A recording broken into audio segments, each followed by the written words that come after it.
In this Photoshop video, we're going to have a look at how we can use the dodge and burn tools to enhance a portrait and emphasize certain features in our subject. This is the starting image here, so you can see it's looking a little bit flat, but we can use the dodge and burn tools along with a few other tonal adjustments to come up with a portrait that has much more impact. So let's get cracking here. I'll go to my starting image here, and I'm going to bring up my layers panel here by going to window layers in Photoshop here, and I'm going to start here by duplicating my background layer with Command or Control and J. That's Command J on a Mac, Control J on Windows, just to give me a copy of my original layer to work with. Now we can find the dodge and burn tools in the Photoshop toolbar over here. They sit alongside one another, and we'll start off with the dodge tool here. Now in the options at the top, we can set a range, we can choose an exposure, which is the strength of the effect, and we can check protect tones. Now protect tones just protects them from being clipped to pure white or pure black, so you can check that if you're worried that you might be clipping tones and losing detail.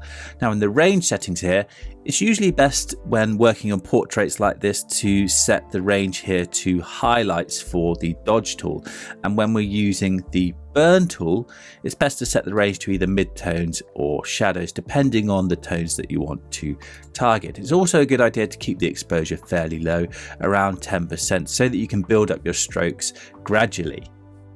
And another thing worth doing here, if we switch back to our dodge tool, again working on highlights, I'm just going to up the exposure just to emphasize the effect here. And let's say I paint over the top of the cheek here with the dodge tool. You can see that's far too strong, but I'm just trying to illustrate a point here.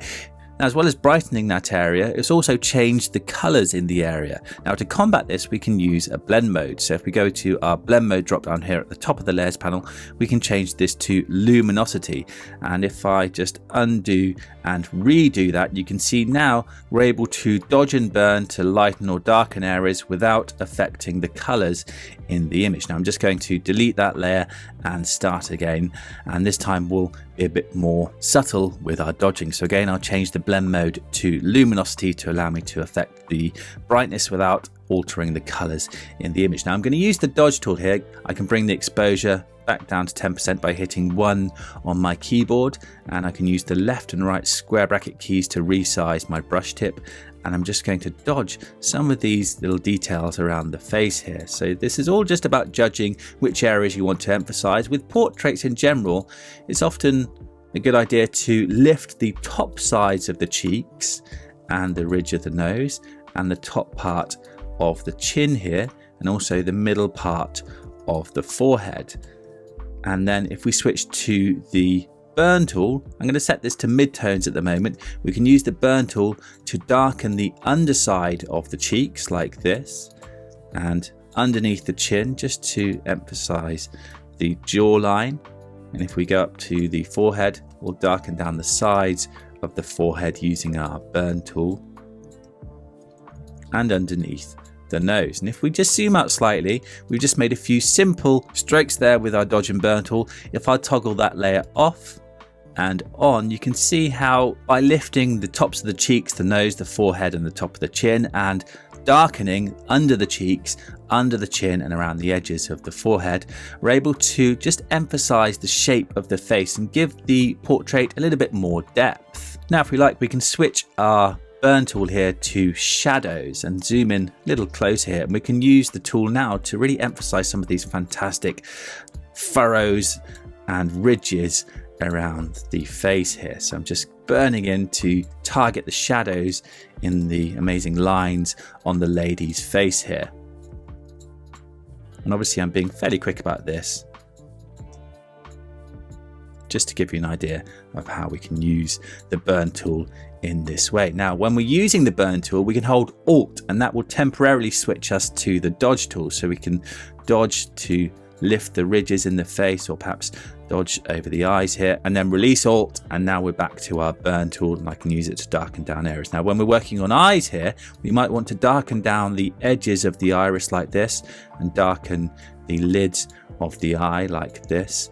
And then we can hold Alt and switch back to our dodge tool and paint over these highlights around the eye. And if I toggle the layer off, and on, you can see how we're just able to emphasize the eyes with those simple dodging and burning strokes. And of course, we need to do the same with the other eye here. So again, just burning in the edges of the iris and the pupil here, and then holding Alt to switch to the dodge tool and using it to lift the whites of the eye and the little reflections and catch lights in the eye like this. And again, let's use the burn tool to deepen some of these ridges around the eye and around the forehead. So we can take this as far as we like, really. Let's just burn over some of these little lines around the face here.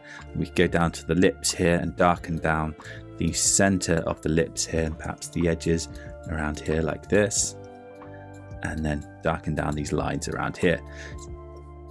And if we zoom out, we'll see how we're looking. I'll toggle the visibility of that layer off and on, so you can see how we can use the dodge and burn tools to accentuate those facial features. And of course, if it's too strong, we just need to lower the opacity of the layer here to make it more subtle. We can, if we like, complement the effect with a slight boost in contrast. We can do this using a curves adjustment layer, and we can just plot an S-shaped curve like this to boost the overall contrast, just to give our portrait a little bit more punch. And again, if I toggle that adjustment off and on, you can see how that's working. So there we go. That's how to use the dodge and burn tools to enhance your portraits. This was our starting image here, and this is our image after a few simple adjustments. And the key takeaways here with the dodge and burn tools are to use the burn tool on shadows or midtones with a low exposure. The dodge tool is best used on highlights, again with a low exposure, and it's best to set that duplicate layer to the luminosity blend mode.